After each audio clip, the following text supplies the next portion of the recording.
যারা সৌদি আরবের SCE মানে সৌদি কাউন্সিল অফ ইঞ্জিনিয়ারিংসের যে ইউজার আইডি এবং পাসওয়ার্ড ভুলে যান, তারা কীভাবে রিসেট করবেন। আসলে বিশেষ করে আমাদের পাসওয়ার্ডগুলো আমরা অনেক সময় ভুলে যাই বা আমাদের পাসওয়ার্ড রিসেট করার প্রয়োজন হয়, সেক্ষেত্রে আমরা কীভাবে রিসেট করব সে নিয়ে আজকে দেখিয়ে দিচ্ছি। এই আইডিটা সৌদি আরবে যারা টেকনিশিয়ান আছেন তাদের জন্য খুবই গুরুত্বপূর্ণ। বর্তমানে আপনি গভর্নমেন্ট সাইটের যে কোনো কাজ করতে গেলে এই SCE অ্যাকাউন্ট করতে হবে এবং আপনার ভেরিফাই করা অরিজিনাল সার্টিফিকেট দিয়ে আপনার আইডিটা ভেরিফাই করতে হবে। তা নাহলে কিন্তু আপনি সৌদি আরবে থাকতে পারবেন না বা সৌদি আরবে আসার পর আপনার আকামা রিনিউ হবে না। তো এখন আমরা এটা রিসেট করব, যেহেতু আমার ইউজার আইডি এবং পাসওয়ার্ড ভুলে গেছি, আমি এটা রিসেট করে নেব। রিসেট করার জন্য আমরা চলে যাব প্রথমে গুগলে। আপনি যে কোনো ব্রাউজার দিয়ে আসতে পারেন। এখানে আমি গুগল দিয়ে দেখাচ্ছি। গুগলে এসে এখানে আমি সার্চ করব, যেহেতু আমি পাসওয়ার্ডটা রিসেট করবো সেজন্য আমি লিখবো এখানে সৌদি কাউন্সিল ফরগেট পাসওয়ার্ড লিখবো আমরা। তো সৌদি কাউন্সিল লিখলাম, দেন আপনি ফরগেট দেখেন ফরগেট পাসওয়ার্ড লেখার পর দেখেন এখানে ফরগেট পাসওয়ার্ড যে অপশনটা চলে আসছে এটা। তো এখানে আমি আবারও দেখা দিচ্ছি, এই যে উপরে দেখতে পাচ্ছেন সৌদি কাউন্সিল ফরগেট পাসওয়ার্ড, এটা লিখবেন।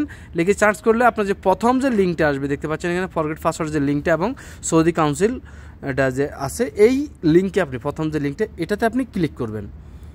এটাতে ক্লিক করার পর আপনার সামনে এরকম একটা অপশন চলে আসবে। এখানে আসার পর এখানে প্রথম হচ্ছে আইডেন্টি টাইপ, মানে আপনি এখানে কোন টাইপ দিয়ে রিসেট করবেন। এখানে আসলে কয়েকটা নাম্বার পাবেন। তো আপনি আমি যেহেতু আকামা নাম্বার দিয়ে রিসেট করব, বা ফোন নাম্বার দিয়ে পারবেন, ইমেল নাম্বার দিয়ে পারবেন, আপনার যেটা ভালো লাগে সেটা দিয়ে করবেন।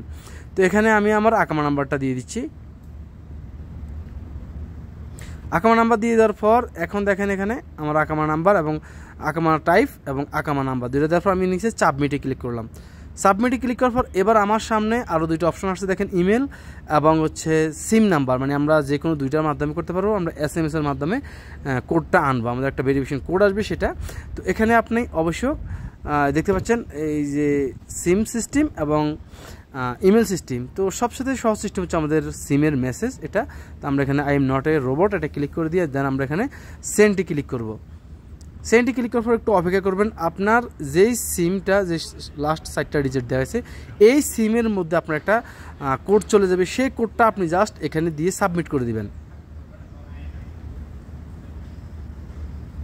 তো 6 সংখ্যার কোডটা আমি দিয়ে এখানে ভেরিফাইতে ক্লিক করে দিলাম। ভেরিফাইতে ক্লিক করার পর এখন দেখেন আমাদের এটা রিসেট পাসওয়ার্ডের যে অপশনটা, আগেরটা আমাদের কোনো পাসওয়ার্ড দেওয়ার প্রয়োজন নয়, জাস্ট আমাদের এখানে নিউ পাসওয়ার্ডের এখানে আমরা দুইটা পাসওয়ার্ড দেবো, মানে একই পাসওয়ার্ড দেখতে পাচ্ছেন এখানে নিউ এবং কনফার্ম পাসওয়ার্ড, এই দুইটা মানে একই পাসওয়ার্ড আমরা দুই জায়গায় দিয়ে দেন আমরা এখানে পাসওয়ার্ডটা রিসেট করে নেব। তাই আমি এখানে দিয়ে দিলাম আমার পাসওয়ার্ড, দেন একই পাসওয়ার্ড আমি আবারও দিয়ে দিলাম। দেন এখানে চেঞ্জ পাসওয়ার্ড নিচে ছোট্ট করে লেখা দেখতে পাচ্ছেন গ্রিন অক্ষর কালারের মধ্যে, এটাকে চেঞ্জ পাসওয়ার্ড আমরা ক্লিক করে দেব। চেঞ্জ পাসওয়ার্ডে ক্লিক করার পর এখন দেখেন আমার এটা রিসেট হয়ে গেছে, দেখেন রিসেট পাসওয়ার্ড সাকসেসফুল। তো এবার আমরা এটাই কিন্তু চেক করে নেব লগ ইন করে। তো আমি আবার লগ ইনে ক্লিক করলাম।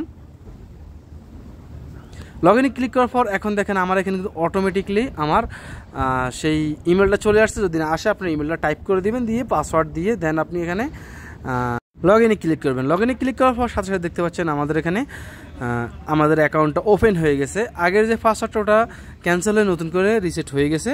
আর আমরা যদি আমাদের অ্যাকাউন্টের লাস্টে আসি দেখতে পাচ্ছেন এখানে কিন্তু আমাদের এই অ্যাকাউন্টটা আমার এক ভাই নতুন করে করছিল।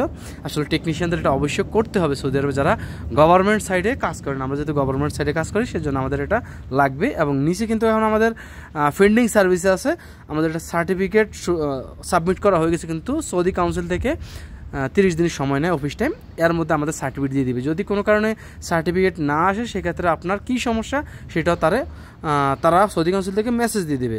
আপনার আইডেন্টিটি সাকসেসফুল না হলে তারা মেসেজ দিয়ে দেবে এবং প্রতি বছর কিন্তু এটা রিনিউ করতে হয় এবং সেটা আপনি চাইলে কিন্তু একসাথে 2-3 বছরেও করতে পারবেন।